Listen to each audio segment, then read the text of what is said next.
So, and I was watching one of your promos. I believe it was a workout promo, maybe. And you said something about you read comic books. Now, do you read comic books? Yes, I do. Yeah, I do. So what are you on right now as far as like comic book wise?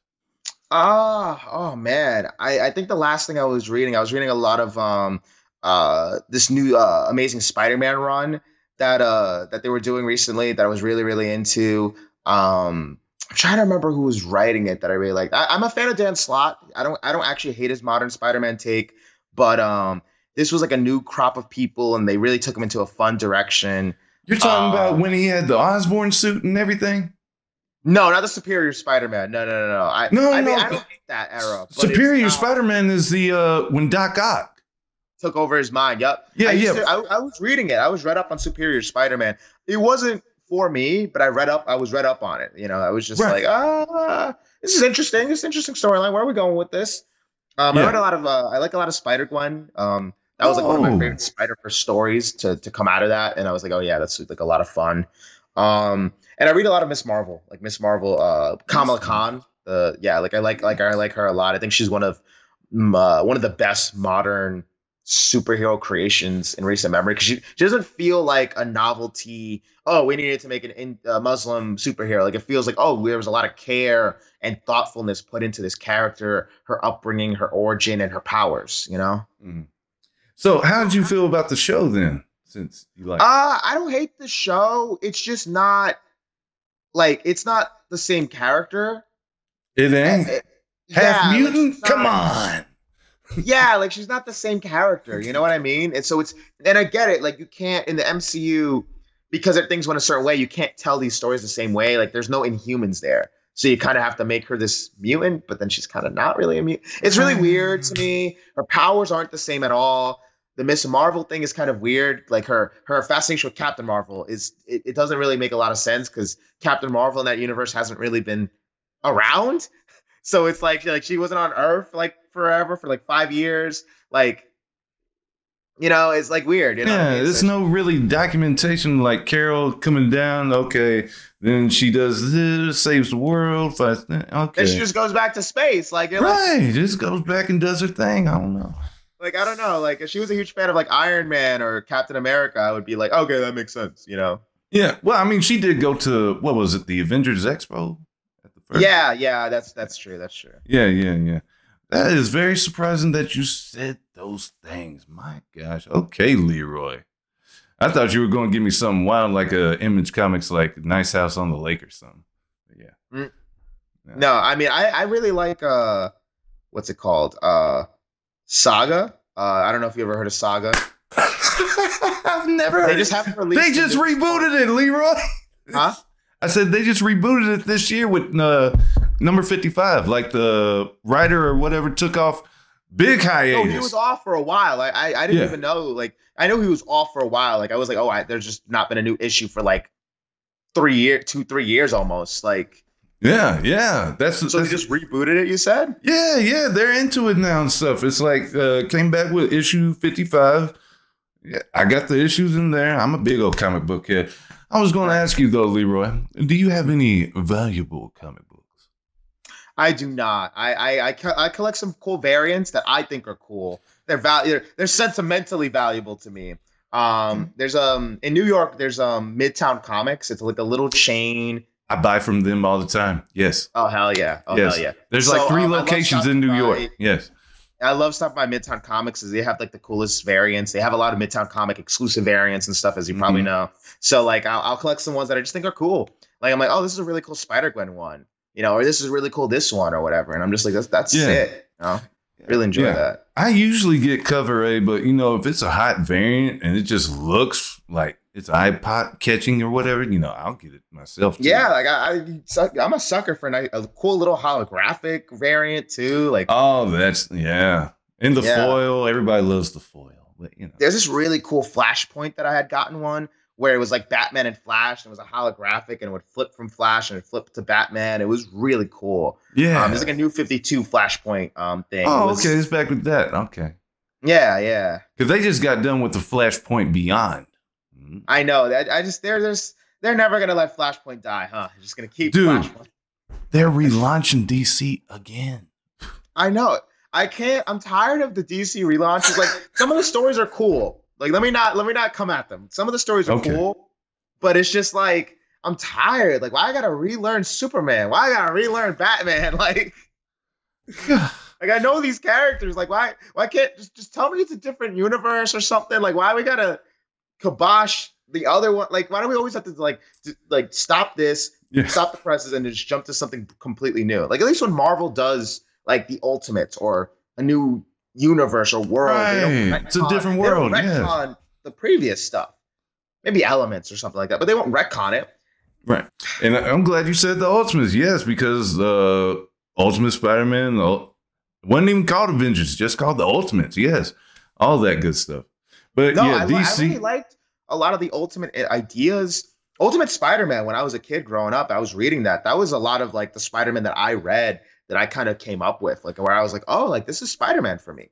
Yeah. I think there was some stuff that was weird because when I got a little bit older and I started reading up on the original comics, I was like, oh, this is a different choice. Oh, this is kind of different. But I was like Green Goblin wasn't this like weird freakazoid monster. He was just, he was insane, but he kind of just wore a suit and a glider, you know? He wasn't really a monster. Like and on Ultimate Spider-Man, he's like hulked out Green Goblin, and it's like, okay, yeah. And Peter, straight up high schooler. And it's like, okay, this is for kids or whatever. I'm reading this, but no, it gets a little bit deeper than kid stuff because the Ultimate Spider-Man got really dark. Yes. Like, him and MJ have like this really, I feel like that's such a good, like realistic relationship, like teenage relationship, where everything feels intense and everything feels super dramatic. And for teenagers in that moment, it is. Maybe for an adult, you're like, I mean, they're being a little over the top. Like, why are they breaking up over? But then it's like, in that moment, it feels crazy.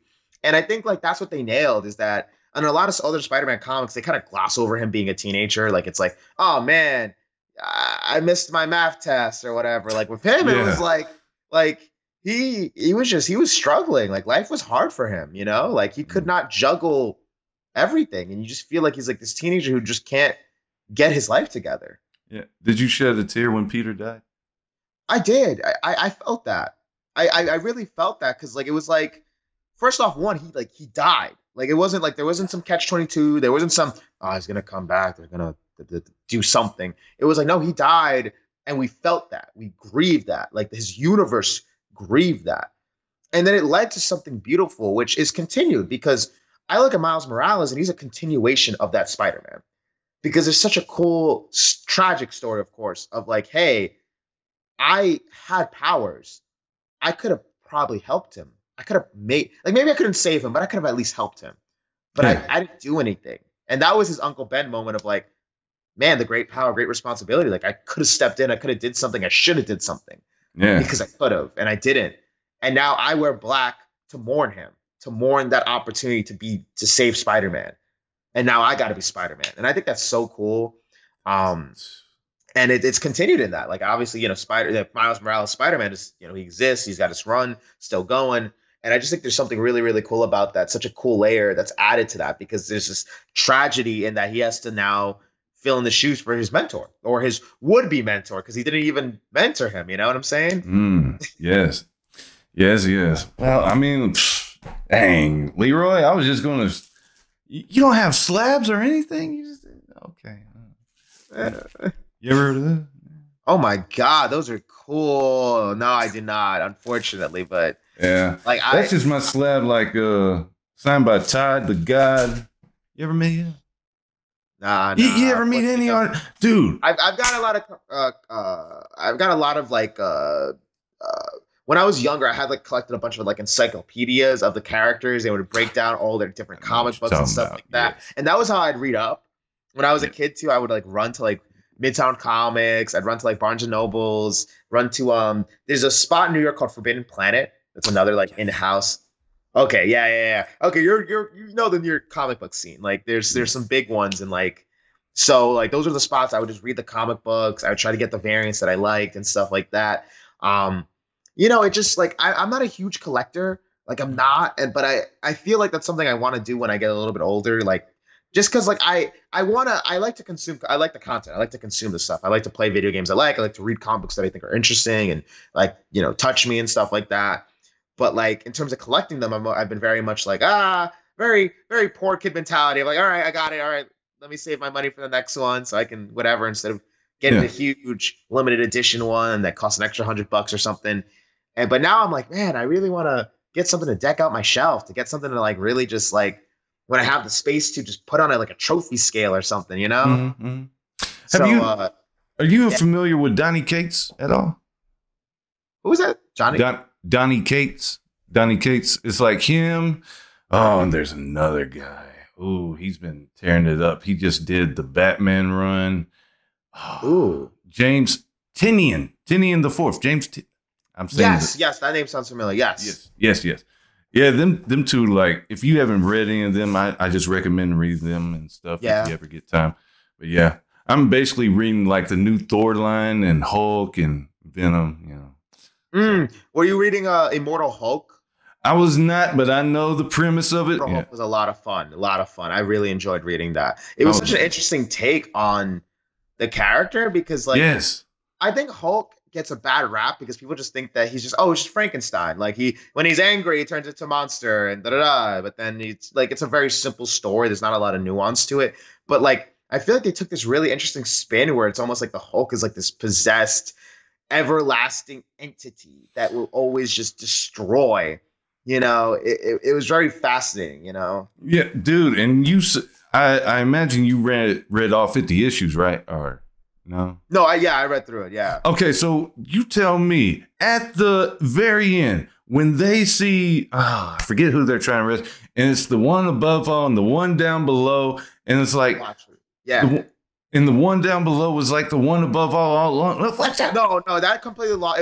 It was very abstract, very meta. I definitely also felt that too. Like the one above all, the Watcher, the whatever. It's just like, and it just keeps like the levels of people viewing this, and it was just like really weird to me. But I'm not gonna lie, that's where it kind of lost me because I just kind of liked.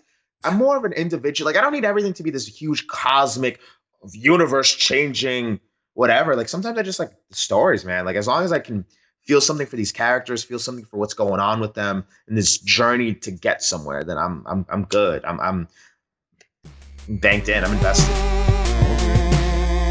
Me too. Also, you like anime? Yes, I do.